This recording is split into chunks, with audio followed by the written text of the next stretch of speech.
Hello, everyone. Thanks so much for joining us. We're going to wait just a couple minutes yet to see if we get a few more people to join us. For those of you who are joining us, please go ahead and let us know where you're joining us from. You can go ahead and put your city and state in the comments. Hello, everyone. Thanks so much for joining us. We're going to wait just a couple minutes yet to see if that was a... Now I know what happens when I have Facebook going on the other side. So anyway, excuse that. This is a live broadcast. This stuff happens. So now we know what happens there. Anyway, hopefully nobody saw that. So we're going to be talking tonight about resumes. I'm super excited to talk about this. This is something that I've been studying for a long time. Myself, I have over the years written a lot of resumes and gotten what I think I've gotten pretty good at it. But when we've been going through this pandemic and the lockdown and all the layoffs and furloughs and people losing their jobs, I've been talking to a lot of friends about looking at their resumes and getting them ready for getting back into the job search after so many years of working in the same place. So I decided, you know what, I can go deeper on this. I can help some people with this and use what I've learned, both my research skills and my job experiences, to help some people get back into the work world after being in the same job for so long. So that's what I've been starting to do. I started a career coaching business, so to speak, and I'm just getting on and just getting organized with this. So I'm really excited to get going on this and to share what I've learned and to help any of you that I can. So anyway, as you see a few folks here that are joining us. So welcome to Cindy. So if you're joining us, go ahead and let us know where you're joining us from. Put your city and your state in the comments just so we can see how it works. This is my first live stream, so we may have some technical issues tonight as we all learn together, but that's the beauty of it. So anyway, let's get started. Tonight, what we're going to talk about, the four main things that I have found to be the most important components to a good resume. For one that will get you noticed by the hiring manager. The goal of a resume, of course, is to get you invited for an interview. And that's another challenge. And we'll talk about that another week, is the interview process. However, tonight we're just going to focus on resumes. What we're going to do is I'm going to go through these four areas, and I'll stop all the time and ask if anyone has questions. So if you have questions as I go on, go ahead and type them in the chat or in the comments underneath, and I'll answer them as I can throughout. And then at the end, we'll hopefully have a whole bunch more comments to answer. So don't be shy. Throw any comment in there. There's no question too silly, or if you know the answer to somebody else's question, just toss it in there. Okay, so let's get started. The first thing I want to say is, when you're putting a resume together, you want to have that one generic kind of resume that has all of your information in it. But what you're going to do with that, you're not actually going to send that anywhere. You're going to use that as a base to customize your resume for every different job you apply for, because that's really the key, to take that job description and your resume and try to match them as much as you can, so there's a lot of overlap. So I just wanted to make that first point, and that's not one of the four. That's the first point. So here we go. Let's get started, shall we? So the very first thing, point number one, the very first thing that you need to include on your resume is the summary. This is a new thing. This replaces what used to be the job objective or the objective statement, which used to be, what kind of a job are you looking for? What are you searching for? Now the summary is what comes right down after your contact information, and it's basically a short paragraph that highlights your skills and your experience. So it's basically you in a nutshell. Because believe it or not, most hiring managers, when they get a pile of resumes to look at, research has shown that they will look at them for a total of 6 seconds. They'll scan it, and then they'll decide what pile to put it in. Let's look at these again, or nah, this doesn't fit. So you literally have 6 seconds to make a first impression. So they're going to start at the top, and that's where you want your most important information. So you want your summary. So I wrote one for me, just to give you an example. Now, my day job, I work in the music products industry, and I've been working in that for a long time now, and I've had a variety of different jobs, but all within the same industry. So I had to think, how do I sum all that up in a pretty broad statement, but that also kind of gets them interested to read more? So here's what I came up with. A music industry professional with experience in account management, marketing, copywriting, social media, and event planning. Highlights include managing a sales budget of $5 million and planning annual nationwide events for thousands of music teachers. Would you be interested in learning more? I would, of course, it's me. But anyway, so that's an example of a summary statement. So you really want to think about, what have you done? The first sentence can be just a brief, who are you, and what are your main skills? And then the second paragraph, I like to do highlights. Highlights include, and then you just stick 2 highlights that you can pull from your experience that are relevant to the job that you're applying for. That's the key for the whole thing. All right, so that's a summary. Next, and after this second one, I'm going to stop for questions. So if you have any, put them in there. So next, I'm going to turn my notes page just so I don't forget anything. Next are your list of your key skills. Now, this is a newer thing.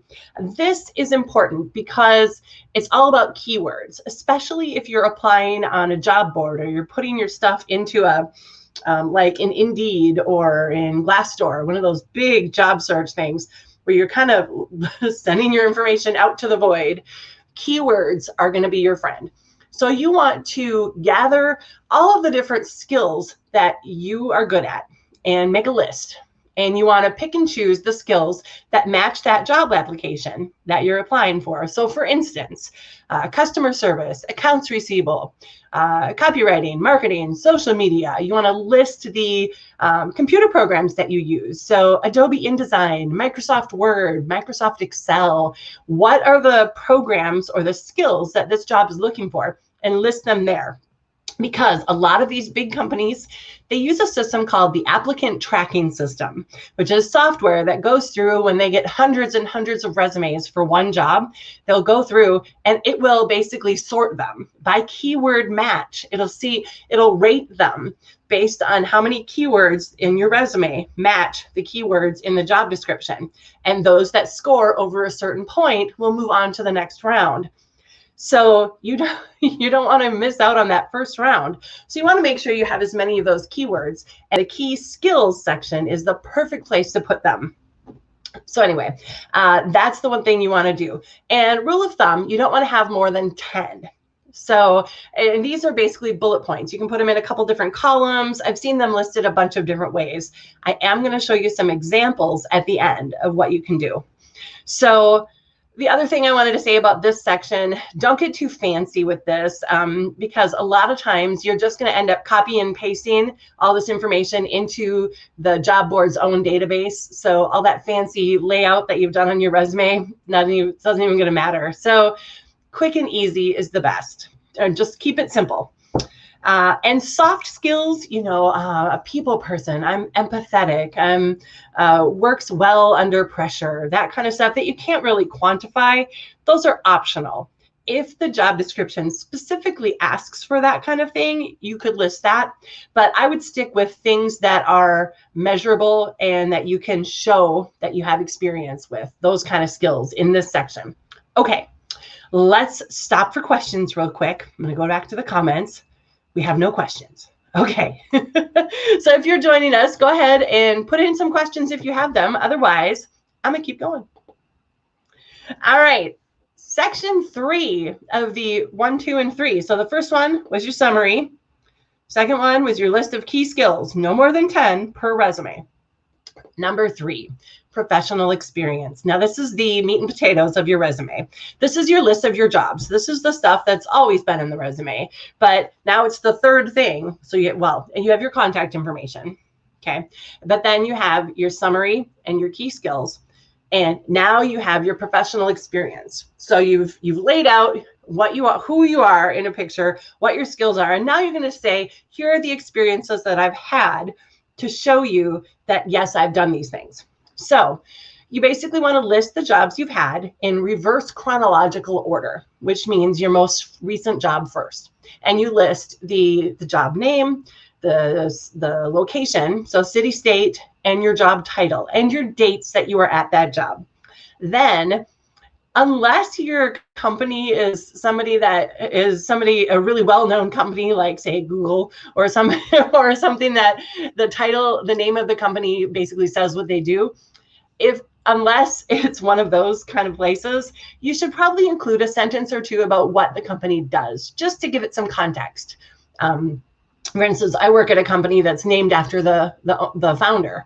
So it doesn't say a thing about what the company does. So on my resume, I put a sentence about what we do, just so they have an idea, because you never know who's going to be reading your resume.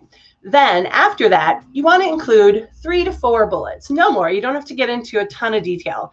Again, think about what experiences you've had that are relevant to the job that you're applying for. So I say 3 to 4 bullets. And when you put these lines together, they don't have to be any more than 1 to 2 lines. 1 to 2 lines, and that's it. You want to use, I've got a challenge process result, CPR system.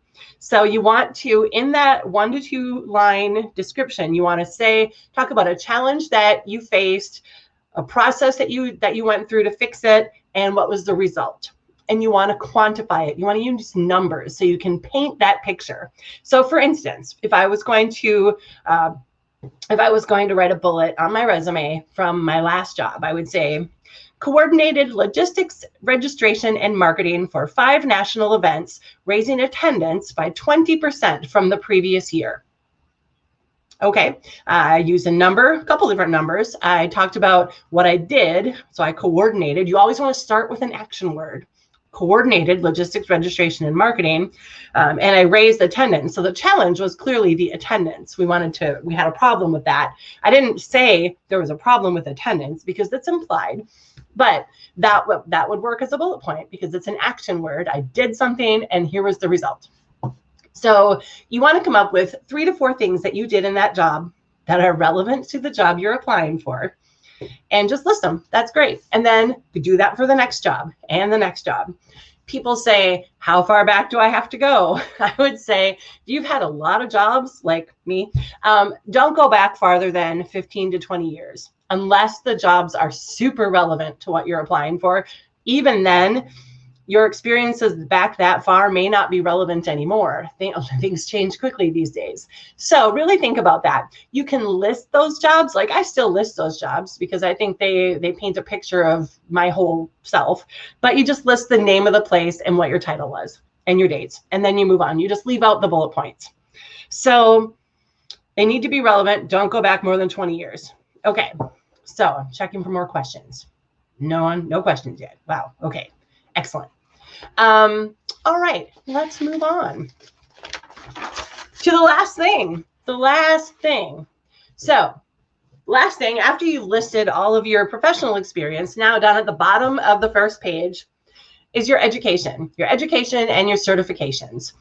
So this doesn't have to be anything fancy. Again, usually in the past, people have always put education up at the top, but it's not the most important thing unless, say, you're applying for a college job or something where they need to see that first, because you've already demonstrated that you have the skills and the experience to do this job. Now you're just kind of putting the icing on the cake by saying, yes, and I also have the credentials. So at the bottom, you just put your education, put your school, your college, your city, state, and the degree. The year you attended or the year you graduated is completely optional. A lot of people, they want to avoid doing that to avoid any bias for ageism. You know, like, oh, I'm too old to get this job. I don't want them to know when I'm graduating. So if you don't want them to know that stuff, that's completely fine too. As long as they know you have that degree, that's all they need to know.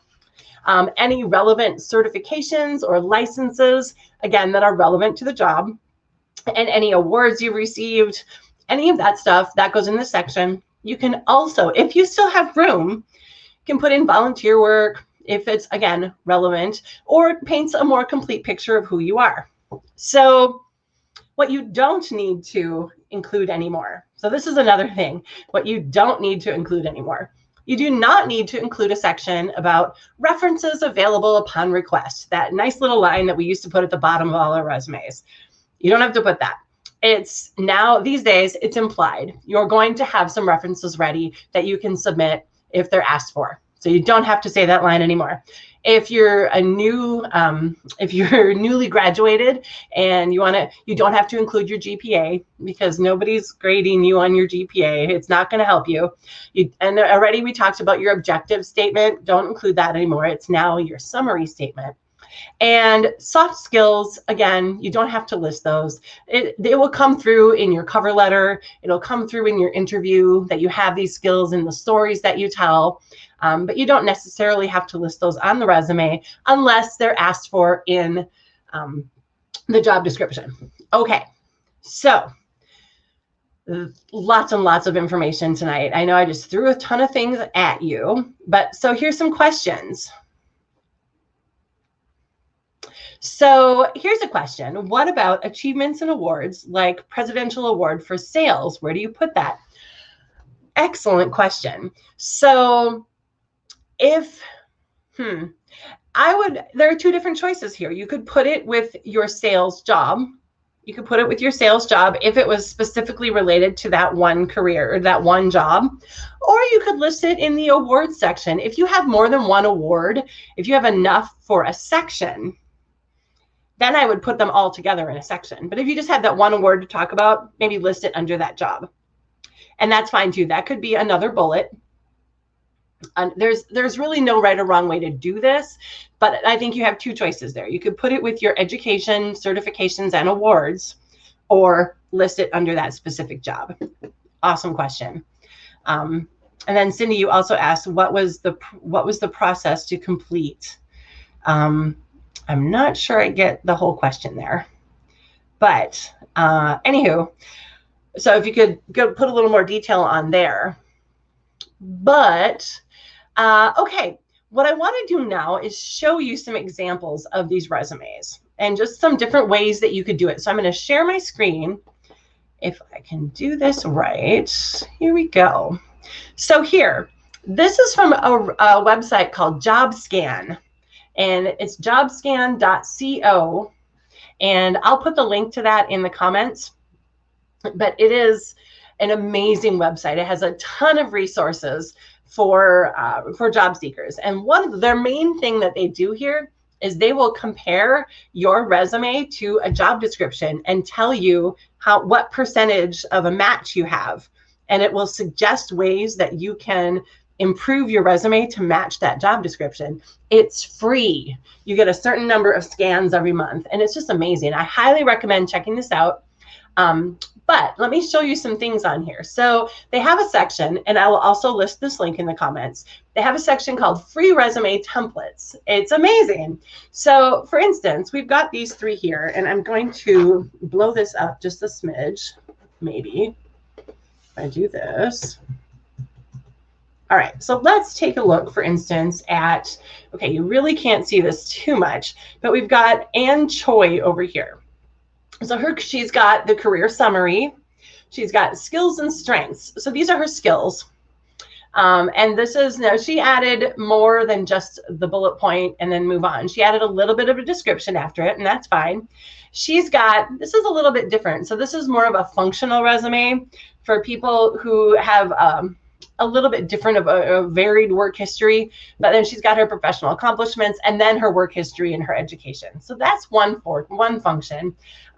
Over here, Alexa McGuire, so we don't have the summary on here or the skills, because those, it looks like they've integrated that into this. So we've just got her work experience and her education. This is pretty bare bones, but I would add a summary and I would list the skills, just because that's another, the more times you list keywords on your resume, the better, because then it'll show more of a match.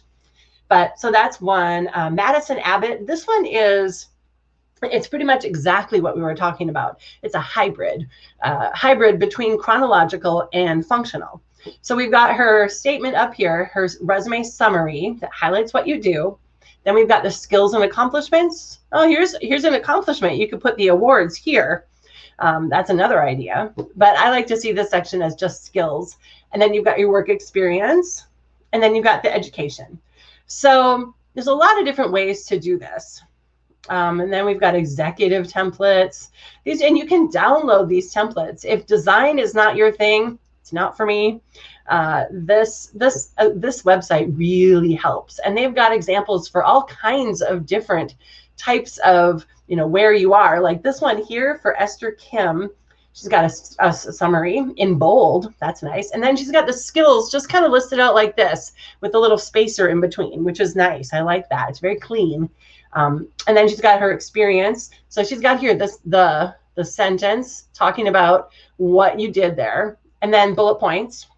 And then we've got the education down at the bottom. So there's some examples, but I highly recommend checking out JobScan if you're looking for a really cool website that gives you all this stuff, because at the bottom, this learning center is incredible. So check it out. It's got resume writing guide, templates, formats. They've got more information on LinkedIn and cover letter writing. I can't say enough about this site. So anywho, there we go. So, okay. Any other questions? So I'm going to put my cute little questions banner there. Questions.